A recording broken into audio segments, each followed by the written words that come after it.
بسم اللہ الرحمن الرحیم۔ السلام علیکم ورحمۃ اللہ وبرکاتہ۔ کیا آپ جانتے ہیں کہ روزانہ صبح سورج نکلنے کے بعد ایک ایسا نورانی وقت آتا ہے جس میں صرف چند منٹ کی عبادت آپ کو ایک مکمل مقبول حج اور عمرے کا ثواب دلا سکتی ہے؟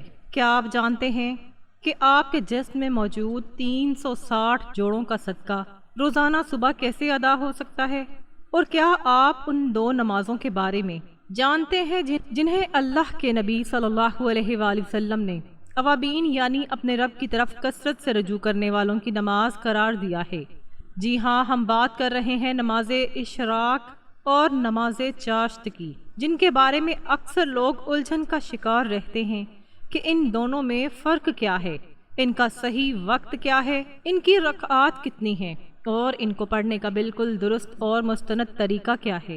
آج کی اس تفصیلی ویڈیو میں ہم رسول اللہ صلی اللہ علیہ وآلہ وسلم کی صحیح احادیث کی روشنی میں ان دونوں عظیم نمازوں کا مکمل طریقہ، وقت، فضیلت اور تمام ضروری مسائل اتنے آسان انداز میں سمجھیں گے کہ اس کے بعد آپ کو کبھی کوئی شک و شبہ نہیں رہے گا۔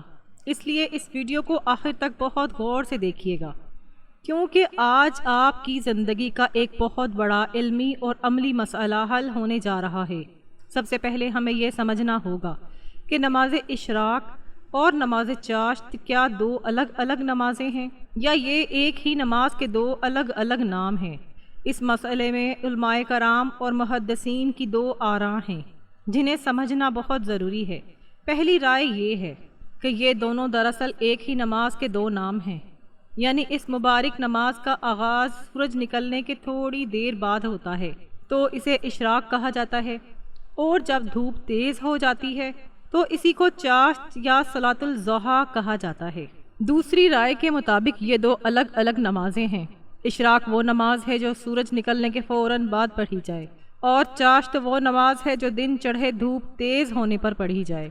آپ جس رائے پر بھی عمل کریں، دونوں ہی صورتوں میں ان اوقات میں نوافل ادا کرنا رسول اللہ صلی اللہ علیہ وآلہ وسلم کی عظیم سنت اور بے شمار فضائل کا ذریعہ ہے۔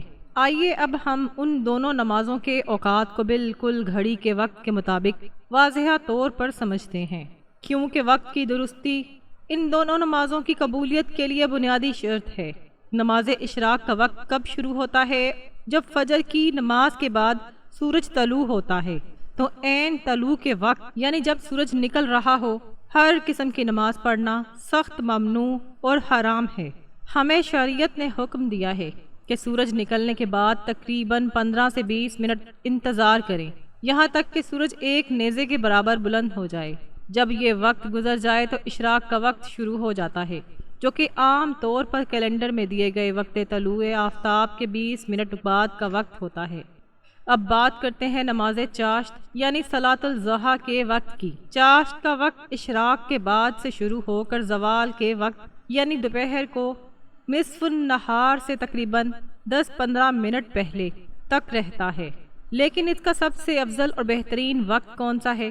صحیح مسلم کی حدیث پاک میں نبی کریم صلی اللہ علیہ وآلہ وسلم نے فرمایا کہ اوابین یعنی اللہ کی طرف رجوع کرنے والوں کی نماز کا بہترین وقت وہ ہے جب اونٹ کے بچوں کے پاؤں دھوپ کی شدت سے جلنے لگیں۔ اس کا مطلب یہ ہوا کہ جب صبح کا تقریباً چوتھائی حصہ گزر جائے، یعنی اگر سورج 6 بجے نکلتا ہے اور ظہر 12:30 بجے ہے، تو 9 اور 10 بجے کے درمیان کا وقت چاشت کے لیے سب سے زیادہ فضیلت والا ہے۔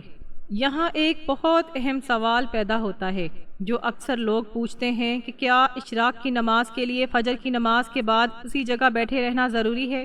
جامعہ ترمذی کی ایک مشہور اور صحیح حدیث میں آتا ہے کہ اللہ کے رسول صلی اللہ علیہ وآلہ وسلم نے فرمایا، جس شخص نے فجر کی نماز جماعت کے ساتھ پڑھی، پھر وہ اپنی جگہ بیٹھ کر اللہ کا ذکر کرتا رہا یہاں تک کہ سورج طلوع ہو گیا، پھر اس نے 2 رکعتیں پڑھیں تو اسے ایک مکمل حج اور عمرے کا ثواب ملے گا۔ اس حدیث کی روشنی میں سب سے افضل طریقہ تو یہی ہے کہ انسان فجر کے بعد دنیاوی باتوں سے پرہیز کرتے ہوئے جائے نماز پر ہی بیٹھا رہے، استغفار کرے، قرآن کی تلاوت کرے یا تسبیحات پڑھے، اور پھر جیسے ہی مکروہ وقت ختم ہو 2 رکعت ادا کر لے۔ لیکن اگر کوئی شخص کسی مجبوری کے تحت اپنی جگہ سے اٹھ جاتا ہے، مثلاً خواتین گھر کے کام کاج کے لیے اٹھ جاتی ہیں، یا کوئی مرد مسجد سے گھر چلا جاتا ہے، یا اپنے روزمرہ کے کاموں میں مشغول ہو جاتا ہے اور پھر سورج بلند ہونے پر اشراق کی نماز پڑھتا ہے، تو علماء کرام کے نزدیک اسے بھی اشراق کا ثواب انشاءاللہ مل جائے گا، کیونکہ اصل مقصد اس وقت کو اللہ کی عبادت سے آباد کرنا ہے۔ آئیے اب بات کرتے ہیں رکعات کی تعداد کی، کہ ہمیں اشراق اور چاشت کی کتنی رکعتیں پڑھنی چاہیے۔ نماز اشراق کی کم از کم تعداد 2 رکعت ہے، اور آپ اسے 4 رکعت تک بھی پڑھ سکتے ہیں، جبکہ نماز چاشت کی کم از کم تعداد 2 رکعت ہے، اور احادیث مبارکہ میں اس کی تعداد 4، 6 اور 8 رکعت تک ثابت ہے، حتیٰ کہ بعض صحابہ کرام اور اہل علم نے اسے 12 رکعت تک پڑھنے کا بھی ذکر کیا ہے۔ آپ اپنی ہمت اور وقت کے مطابق 2 رکعت کر کے جتنی چاہے پڑھ سکتے ہیں۔ اگر آپ کے پاس وقت کم ہے تو صرف 2 رکعت ہی پڑھ لیں، تاکہ آپ اس دن کے فضائل سے محروم نہ رہیں۔ اب آئیے ان نمازوں کی نیت کے طریقے کو سمجھتے ہیں، کیونکہ بہت سے لوگ نیت کے الفاظ کے چکر میں پریشان رہتے ہیں۔ یاد رکھیے، اسلام میں نیت دل کے ارادے کا نام ہے۔ زبان سے عربی یا اردو میں مخصوص الفاظ دہرانا ہرگز ضروری نہیں ہے۔ جب آپ صبح کے وقت وضو کر کے جائے نماز پر کھڑے ہوتے ہیں اور آپ کے دل میں یہ بات موجود ہوتی ہے کہ میں اشراق یا چاشت کی نفل نماز پڑھ رہا ہوں، تو آپ کی نیت مکمل ہو چکی ہے۔ اگر آپ زبان سے کہنا چاہیں تو سادگی سے کہہ سکتے ہیں کہ میں 2 رکعت نماز اشراق یا نماز چاشت نفلی واسطے اللہ تعالیٰ کے پڑھ رہا ہوں۔ اس کے بعد اللہ اکبر کہہ کر ہاتھ باندھ لیں۔ اب ہم اس نماز کے عملی طریقے کی طرف آتے ہیں کہ اس میں کون سی صورتیں پڑھنی چاہیے۔ نماز اشراق اور چاشت کا طریقہ بالکل عام نفل نماز کی طرح ہے۔ پہلی رکعت میں ثنا یعنی سبحانک اللہم و بحمدک و تبارک اسمک و تعالی جدک و لا الہ غیرک پڑھنے کے بعد تعوذ یعنی اعوذ باللہ من الشیطان الرجیم اور بسم اللہ الرحمن الرحیم پڑھیں۔ پھر سورۃ فاتحہ پڑھیں۔ سورۃ فاتحہ کے بعد قرآن مجید کی کوئی بھی سورت جو آپ کو یاد ہو پڑھ سکتے ہیں۔ بعض لوگ سمجھتے ہیں کہ اشراق یا چاشت کے لیے کوئی خاص صورتیں مقرر ہیں، جیسے سورۃ شمس یا سورۃ والضحیٰ۔ یاد رکھیے، شریعت نے کوئی بھی صورت فرض یا لازم نہیں کی۔ آپ کو جو بھی صورت آسانی سے یاد ہو، چاہے وہ سورۃ اخلاص ہو، سورۃ کوثر ہو یا کوئی اور صورت، آپ پڑھ سکتے ہیں۔ اس کے بعد عام نماز کی طرح رکوع اور سجدہ کریں، اور دوسری رکعت بھی اسی طریقے سے مکمل کر کے قاعدہ میں بیٹھیں، اتحیات، درود شریف اور دعا پڑھ کر سلام پھیر دیں۔ اگر آپ 4 یا 8 رکعت پڑھنا چاہتے ہیں تو 2 رکعت کر کے سلام پھیرنا سب سے افضل اور مسنون طریقہ ہے۔ اب ہم ان دونوں نمازوں کی ان فضیلتوں کا ذکر کرتے ہیں جو صحیح اور مستند احادیث سے ثابت ہیں، اور جنہیں سن کر آپ کا دل تڑپ اٹھے گا کہ آپ آج ہی ان نمازوں کو اپنی زندگی کا حصہ بنا لیں۔ پہلی بڑی فضیلت جو صحیح مسلم کی حدیث میں آئی ہے، رسول اللہ صلی اللہ علیہ وآلہ وسلم نے فرمایا کہ انسان کے جسم میں 360 جوڑ ہیں، اور ہر انسان پر روزانہ صبح اپنے ہر جوڑ کا صدقہ دینا لازم ہے۔ صحابہ نے عرض کیا، یا رسول اللہ، اتنی طاقت کس میں ہے؟ تو آپ صلی اللہ علیہ وآلہ وسلم نے فرمایا کہ مسجد میں تھوک نظر آئے تو اسے مٹانا، راستے سے تکلیف دہ چیز ہٹانا، نیکی کا حکم دینا، برائی سے روکنا، یہ سب صدقہ ہے۔ لیکن پھر آپ نے ایک بہت ہی آسان اور عظیم حل بتایا کہ اگر کوئی شخص چاشت کی 2 رکعتیں پڑھ لے تو وہ اس کے پورے جسم کے 360 جوڑوں کی طرف سے صدقے کے لیے کافی ہو جاتی ہے۔ سبحان اللہ! ذرا سوچئے، صرف 2 منٹ کی یہ 2 رکعتیں آپ کے پورے وجود کا شکرانہ ادا کر دیتی ہیں۔ دوسری عظیم فضیلت مسند احمد اور ترمذی کی روایت میں ہے کہ اللہ تعالیٰ فرماتا ہے، اے ابن آدم، تو دن کے اول حصے میں میرے لیے 4 رکعتیں پڑھنے سے عاجز نہ ہو، میں دن کے آخری حصے تک تیرے تمام امور کی کفالت کروں گا۔ یعنی جو شخص صبح کے وقت اللہ کے سامنے جھک جاتا ہے، اللہ تعالیٰ اس کے پورے دن کے کاموں کی ذمہ داری لے لیتا ہے اور اسے ہر قسم کے شر اور پریشانیوں سے محفوظ رکھتا ہے۔ اب آئیے ان عام غلطیوں اور مسائل کی طرف جو ان نمازوں کے حوالے سے معاشرے میں پائے جاتے ہیں۔ سب سے پہلی بڑی غلطی وقت کا درست تعین نہ کرنا ہے۔ بہت سے لوگ جیسے ہی فجر کی نماز ختم ہو جاتی ہے فوراً اشراق پڑھنے کے لیے کھڑے ہو جاتے ہیں۔ یاد رکھیے، فجر کی نماز کے بعد سے لے کر سورج نکلنے اور اس کے 15-20 منٹ بعد تک ہر قسم کی نفل نماز پڑھنا گناہ ہے، اور یہ وقت شیطان کے سینگوں کے درمیان سورج طلوع ہونے کا ہوتا ہے، اس لیے گھڑی کے وقت کا خاص خیال رکھیں۔ دوسری غلطی یہ ہے کہ لوگ سمجھتے ہیں کہ اب اگر کسی دن فجر کی نماز قضا ہو گئی تو اب وہ اشراق یا چاشت نہیں پڑھ سکتے۔ یہ بالکل غلط بات ہے۔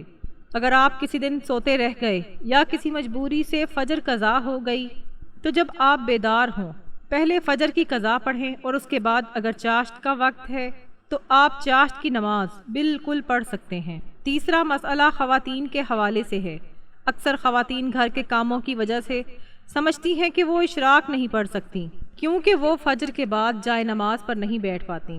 جیسا کہ میں نے پہلے عرض کیا، خواتین فجر کی نماز کے بعد اپنے گھر کے ضروری کام کر سکتی ہیں، بچوں کو اسکول بھیج سکتی ہیں، اور اس کے بعد جب بھی انہیں 9، 10 یا 11 بجے تک وقت ملے وہ چاشت کی نماز پڑھ لیں، انہیں پورا ثواب ملے گا۔ چوتھا اہم مسئلہ یہ ہے کہ کیا یہ نمازیں سفر میں بھی پڑھی جا سکتی ہیں؟ جی ہاں، رسول اللہ صلی اللہ علیہ وآلہ وسلم سے فتح مکہ کے موقع پر سفر کی حالت میں بھی چاشت کی نماز پڑھنا ثابت ہے، اس لیے آپ سفر میں ہوں یا حضر میں اس برکت والی نماز کو کبھی نہ چھوڑیں۔ اب میں آپ کو ایک ایسا نکتہ بتاؤں گی جو آپ کے شوق کو مزید بڑھا دے گا۔ بہت سے لوگ پوچھتے ہیں کہ کیا ہم اشراق اور چاشت کی نماز روزانہ پڑھیں یا کبھی کبھی پڑھیں؟ محدثین کے درمیان اس میں بھی دونوں طرح کی آراء ملتی ہیں۔ بعض صحابہ کرام کبھی کبھی پڑھتے تھے تاکہ یہ فرض نامعلوم ہو، لیکن رسول اللہ صلی اللہ علیہ وآلہ وسلم کا عام معمول اور پسندیدہ عمل یہ تھا کہ جس نیکی کو شروع کیا جائے اسے ہمیشہ قائم رکھا جائے۔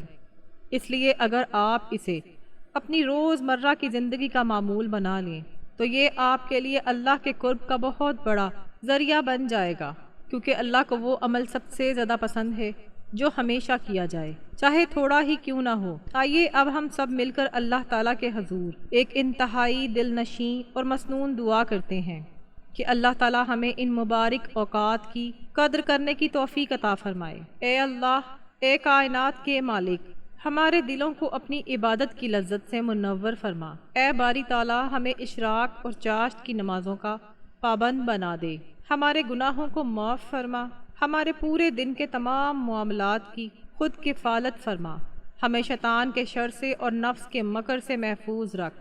اے اللہ، ہمیں اپنے مقرب بندوں میں شامل فرما اور ہماری تمام جائز دعاؤں کو اپنے فضل و کرم سے قبول و منظور فرما، آمین یا رب العالمین۔ معزز ناظرین، اگر آپ کو آج کی یہ مستند اور تفصیلی ویڈیو پسند آئی ہو اور آپ کے علم میں اضافہ ہوا ہو تو اس ویڈیو کو لازمی لائک کریں، نیچے کمنٹ باکس میں اپنی قیمتی رائے کا اظہار کریں اور آمین ضرور لکھیں۔